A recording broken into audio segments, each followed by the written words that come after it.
Perkenalkan nama saya Sidipa Safira, NIM 031 dari kelas S5A. Di sini saya akan menyampaikan mengenai proses penanganan tindak pidana dan proses peradilan pidana.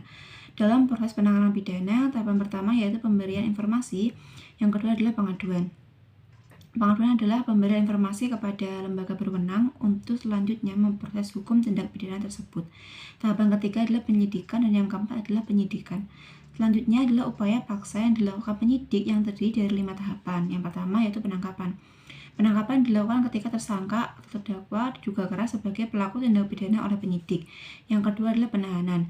Penahanan bersifat subjektif. Penahanan dilakukan apabila adanya kekhawatiran penyidik jika tersangka atau terdakwa tidak ditahan maka akan kabur, merusak atau menghilangkan barang bukti dan akan mengulangi tindak pidana.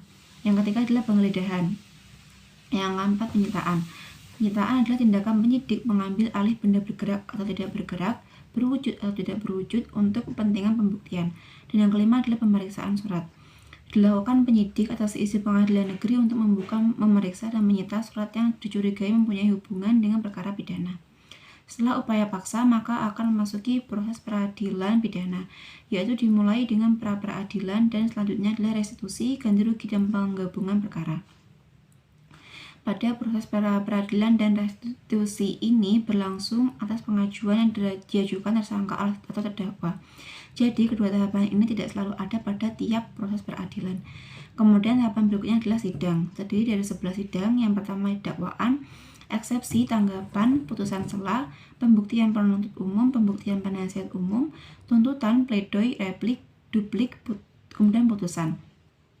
Selanjutnya adalah tahapan upaya hukum dan eksekusi putusan. Kemudian kritik saya adalah terkait upaya paksa yang khususnya pada penahanan. Upaya paksa dalam KUHP dilakukan dalam keadaan terpaksa serta harus memenuhi syarat-syarat yang ketat dan dijangka waktu yang terbatas. Penahanan beserta perpanjangan penahanan sebagaimana diatur dalam pasal 24 sama dengan 28 mulai dari penyidikan sampai dengan pemeriksaan kasasi oleh MA lamanya berjumlah 400 hari. Waktu penahanan dirasa sudah cukup lama sehingga perlu pengurangan waktu. Penangguhan penahanan yang selama ini tidak diatur dalam KUHP, tetapi dalam prakteknya penangguhan penahanan sering digunakan oleh tersangka. Maka saya rasa penangguhan penahanan perlu dirumuskan beserta akibat hukumnya, yaitu pengurangan masa pidana atau selamanya masa penangguhan penahanan. Sekian dari saya. Wassalamualaikum warahmatullahi wabarakatuh.